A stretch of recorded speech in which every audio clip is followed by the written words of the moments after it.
ধরা যাক আমি একজন বিএনপির খুবই অনুগত লোক, বিএনপিকে ভালোবাসি, ধরা যাক হাইপোথেটিক্যাল। আমি যদি প্রশ্ন করি আমার নেতা বিদেশে কেন, উনি কি জবাব দিবেন? উনি কেন বিদেশে?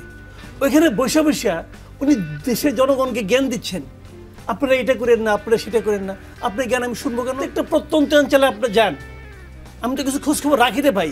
গ্রামাঞ্চলে আওয়ামী লীগ যেখানে সমস্ত জায়গায় চাঁদাবাজি করতো সবগুলো এখন বিএনপির লোকজন দখল করে বসে আছে।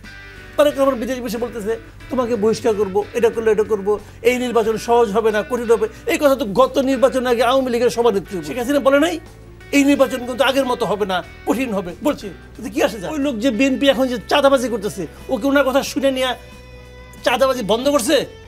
ভাই ওরা তো আল্লাহর কথাই শুনে না। এখন উচিত দেশে এসে পুরা দেশে ঘোরা।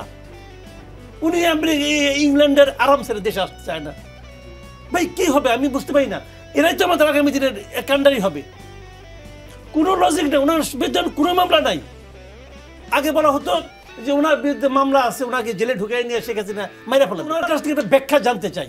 উনি ব্যাখ্যা করবেন যে এই কারণে আমার জন্য দেশ নিরাপদ না। এত কিছুর পরে এই বাস্তবতাতেও বর্তমানে এই অবস্থাতেও উনি যদি মনে করেন এই দেশ ওনার জন্য নিরাপদ না, তাহলে এই দেশে আমি আপনি কিভাবে থাকবো? এই দেশে ওনার কর্মীরা নেতারা কিভাবে থাকবে? সেটার কথা ভাই, আপনি দেশকে ভালোবাসেন, আপনি দেশের পালস কি বুঝতে পারেন?